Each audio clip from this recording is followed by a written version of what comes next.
Hello, welcome to my channel Snips by Kelly. I'm Kelly and tonight I have an adorable and quick ephemera-based baby or child scrapbook layout, and I'm so excited to introduce brand new product to you.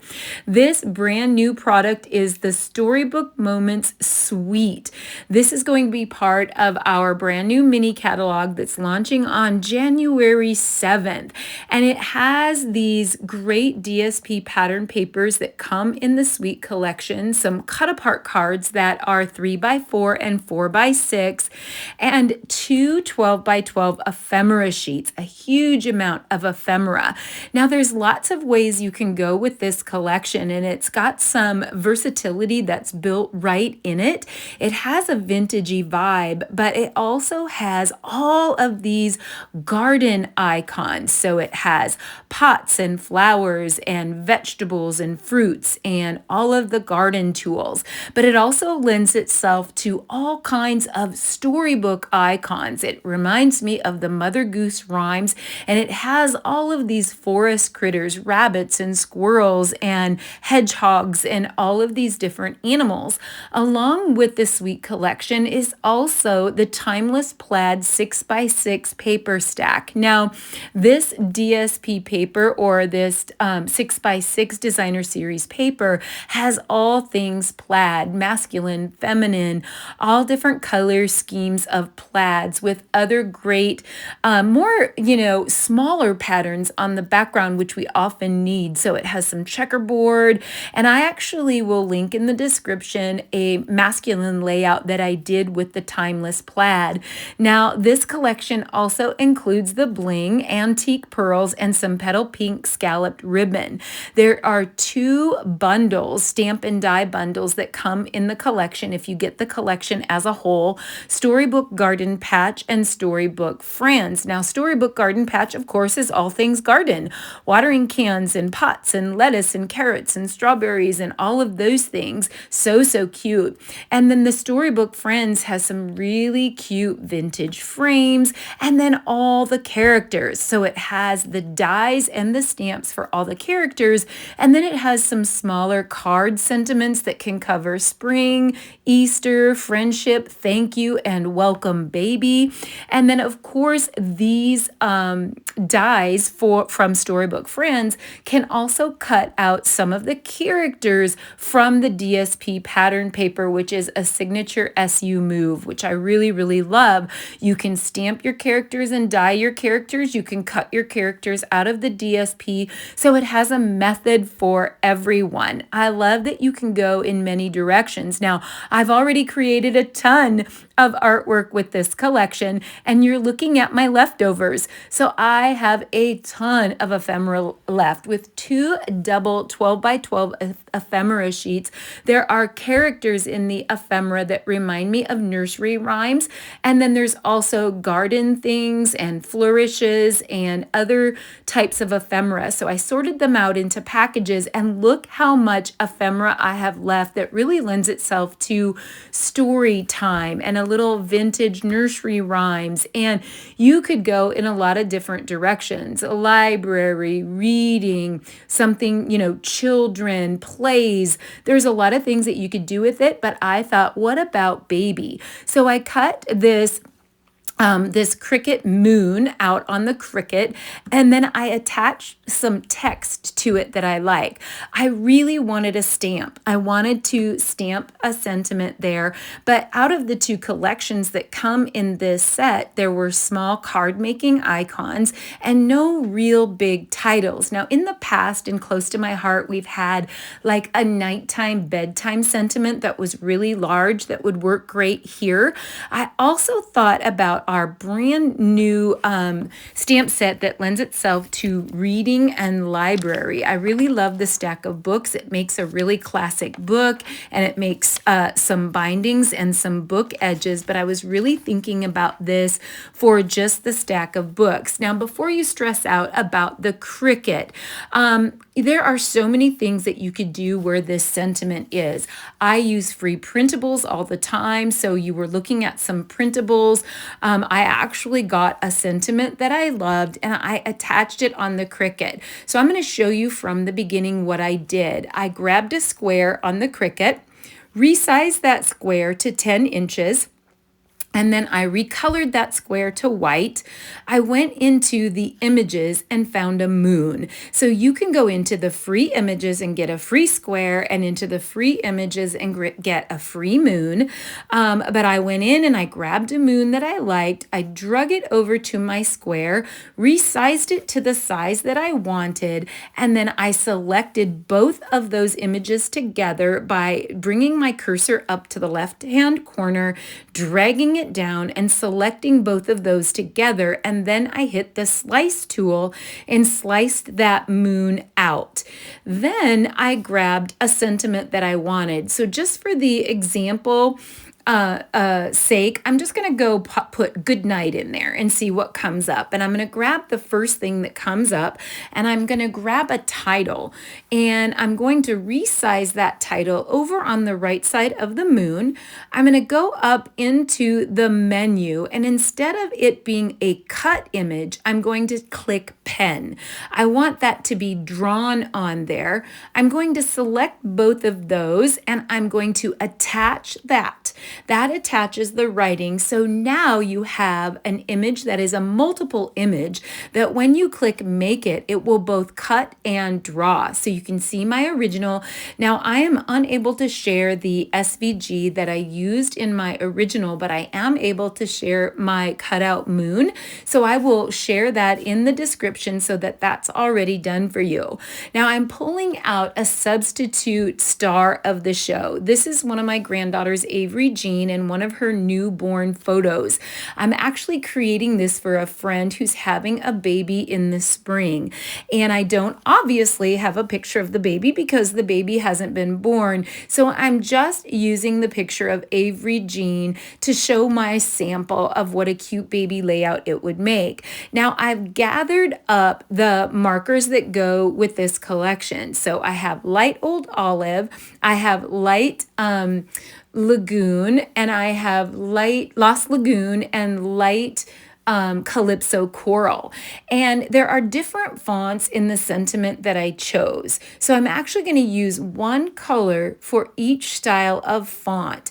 Now I've actually gutted the frame in the background, and that is part, of course, of the Storybook Moments Suite collection. And I'm going to show you here in a minute why I chose that particular pattern paper.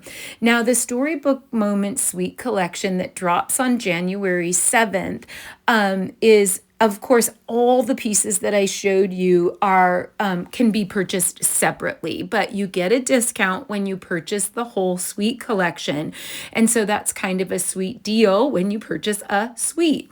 Now, I was a little bit silly because I thought that I was saving paper by gutting out this frame, but I actually want to back the moon in it. And I'll tell you why I want to back the moon in the same and make it a little more monochromatic, is these other patterns were a little bit busy. Now, I created a ton of artwork with a lot of these busy patterns, and I love it. And I've created scrapbooking pages and some interactive cards and some regular cards, and I created some tags, and I'm going to be sharing all of that artwork. I'm going to do a whole unboxing and share all of the artwork that I created for all of the things that are up and coming on January 7th in our new mini catalog.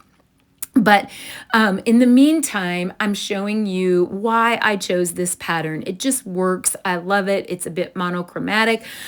So my very vanilla Cricut element there is 10 inches. And then I have Lost Lagoon 10 1/4 by 10 1/4. And then I have an early Espresso 10 1/2 by 10 1/2. Now you can do a lot of gutting if you would like to, but I created my photo to be 3 1/2 3.5 by 3.5. And so I went a 1/4 of an inch up with a very vanilla, and then another 1/4 of an inch up with the plaid from the Timeless Plaid. And so I just created those squares. I did try to bring in a little Calypso coral square, thinking that I might toggle that photo, but I decided to go straight. So I'm going to add the early espresso to the frame in the background, and then of course I will add the Lost Lagoon to that, and then of course I will add the background pattern paper. And now you can gut all of these except for the pattern paper that goes under the moon. You could actually save about 2 inches of that, or 1.5 inches of that won't show, but it's kind of a longer, to cover the moon, you do need quite a bit of that pattern paper. There are 2 pieces of that pattern paper that come in the Storybook Moments Suite collection, but I'm actually going to put foam tape on the back of that and pop the moon up. And what my vision is to just cluster or drape all of the characters around the moon like it's story time, and all of the characters are dancing around the moon and it's story time. And I love read me a story, tuck me in tight, tell me you love me, and kiss me goodnight. So cute. Like I said, library time, preschool time, new baby, just reading stories to children or grandchildren, a play, something that has really, like, I got almost choked up. Like, this sounds crazy, but I was thinking about my grandmother. So there's a nursery rhyme, and I don't know if any of you out there know it. It's called Sing a Song of Sixpence. It's a Sing a Song of Sixpence, pocket full of rye, 24 blackbirds baked in a pie. When the pie was open, the birds began to sing. Wasn't that a dainty dish to set before the king? And on and on. And I have said that nursery rhyme, or sang that nursery rhyme, to my grandchildren and my children all of my life, because my grandmother sang that among many others to me. And I'm like, is this a dying thing? Do children know nursery rhymes anymore? I would be interested to hear all the ones that you remember, but of course, Hickory Dickory Dock and Baa Black Sheep and Mother Goose and Jack and Jill, and then the stories, Peter Cottontail and all of the stories. And this just really takes me back, and it's just such a sentimental vibe with it. Now, as you can see, I'm just trying to work with the characters, and I'm like, trying to find places for the characters to land. I absolutely wanted Mother Goose there, and I wanted Mary from Mary Had a Little Lamb there. I definitely want the little bunny in there, but there are so many characters that I was thinking to myself, how cute would it be if I went back through all of my grandchildren and made a page like this for each grandchild, but used different icons. There's so many. You get 2 12 by 12 sheets of those ephemera icons, and you also could stamp more if you needed to. Now, I actually tore the tail off of this little mouse because I did this in another layout. I don't think at this point you've seen it yet because it's with new product, again with this same collection. But I did a peeking mouse in the other one, and I loved it so much. And his little tail was down below and it wasn't going to show, so I just tore his little tail off. But what I was saying is, like, if it is my grandson, there's like a little badger that has a fishing pole on his shoulder, and there's all these other icons you could make work with the photo, depending on if you had a boy or a girl, depending on the likes and the nature of your child or your grandchild. So Waylon James, of course, loves fishing, so I would love to use that fishing badger in his. I have a couple fall grandbabies. So Claire Adeline is the fall, and she's got like a little pumpkin hat, and there's a little icon in there with someone carrying character carrying pumpkins. So now I did go ahead and stamp that those library books from the For the Books collection, or not collection, stamp set. And I do love that I wanted to make a stack of books and then just color it with those same markers and just kind of going back and forth. Now, I did use a blending brush on the pages of the book to try to make those look a little bit lighter. So I get this done and I try to find a spot for the books, and it's almost like a little bit like the Calypso coral, even though it's light, is clashing a little bit with Mary's dress. And I was like, it's a combination. Her dress is kind of like petal pink, Calypso coral. It's kind of got maybe a little flirty flamingo in it. It's not a solid pink. And so I felt like the books were clashing with her dress a little bit. And I was just trying to figure out where I could put those. And I really want to incorporate the book in there, that book aspect, like singing songs. And that's something that my children, we had a Mother Goose lamp, and we had all the nursery rhyme books. And of course, I had the nursery rhyme books. They were probably mine when I was a child. And the golden books have a lot of the nursery rhymes as well. So I actually made 2 of the stacks of books because I was thinking I didn't like the colors in the first one, and I was going to add a little bit more of the Lost Lagoon and the Old Olive. And then I still didn't really like that. And I thought I'm going to lay those aside because I really want to incorporate those in some way, shape, or form. Now, my urge here and my instinct here is to make a cluster in the lower left corner. Like, it's so predictable. Make a cluster in the lower left, make a cluster in the upper right, or make a cluster in the upper right and a cluster in the lower left. And I thought, I'm going to resist. I want them dancing around the moon. And it feels a little bit weird to not have a cluster on the bottom. And you can make a cluster on the bottom if you want to. I just kind of wanted to try something different and something new instead of just a standard like visual triangle and a standard cluster on the bottom. And I think this is very much like, nighttime dreaming and dreaming of all the characters and reading all the stories and singing all the songs. And I really feel like I need to do a companion page and put the words to some of those songs. My kids remember them. And when they hear me singing those songs and doing those rhymes with my grandchildren, they are taken aback. They're like, I remember that. But they were so little, and like, I don't know if they know those words, and they have, different songs and things that they sing now in more modern times. I really love this little squirrel that has this little branch on, and you can make it look like it's coming out the side. I love that. So while I'm deciding about the books, I'm popping up some of the characters with foam tape. I'm leaving some of the characters flush.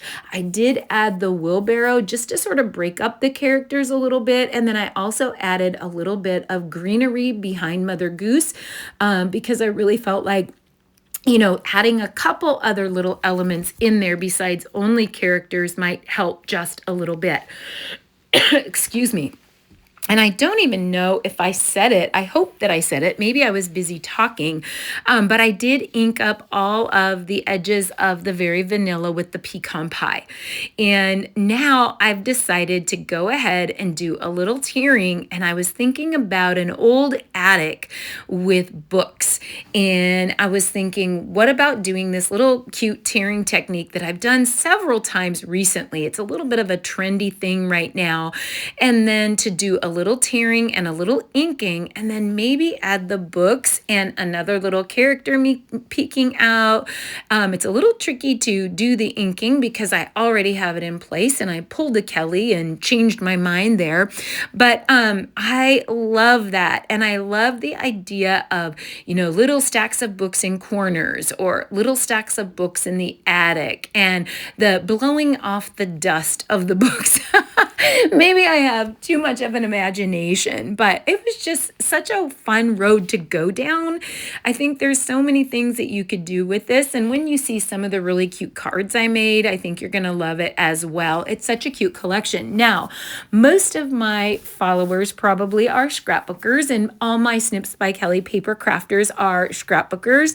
And it's confusing because we have this mini catalog coming out with the Storybook Moments Sweet Collection that has all the storybook names, right? All the storybook bundles, the storybook friends. And we also have a scrapbooking brochure that's going to drop on January 7th that has 4 scrapbooking kits in it. And the scrapbooking kits are not the same as the Sweet Collection.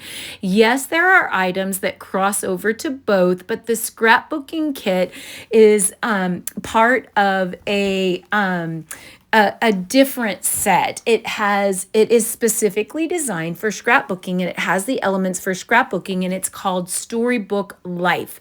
And that's going to drop on January 7th as well. And I can't show that to you, and we didn't get a sneak peek of those, but there are some elements that from Storybook Life Scrapbooking Workshop Kit that cross over to the Storybook Moments Sweet Collection. So depending on what you're trying to accomplish, you definitely could do the Sweet. If you're wanting to hold out for the scrapbooking kit, you can do that as well. Or if you're wanting to make cards and pages and many other things, you can be like me and get all the things. And it's going to be celebration. And so you're going to earn freebies for all that you purchase in January. So that's another motivation to get all that you want and they need. Now I'm adding some low profile dots. These are some really cute brand new dots, and they have a gold and a real pale pink. So I added just the pale pink to this collection. I hope you had so much fun with this. I really had a great time with that. And remember, if you're not a Cricut person, absolutely you can stamp a sentiment on there. Free printables on Pinterest are great. I've used free printables a lot and then just use those directly on the page. So much fun. I hope you enjoyed tonight's video. I hope you're excited about Storybook Moments and Storybook Life and Storybook Friends that are coming soon on January 7th. Hey, won't you shoot me a comment, hit like, subscribe, share, and the notifications bell so you don't miss any more of my sneak peeks, and stay tuned for my big product reveal and project share coming up real soon before January 7th. Thanks so much for hanging out with me and listening to my stories. Thanks for being my storybook friends.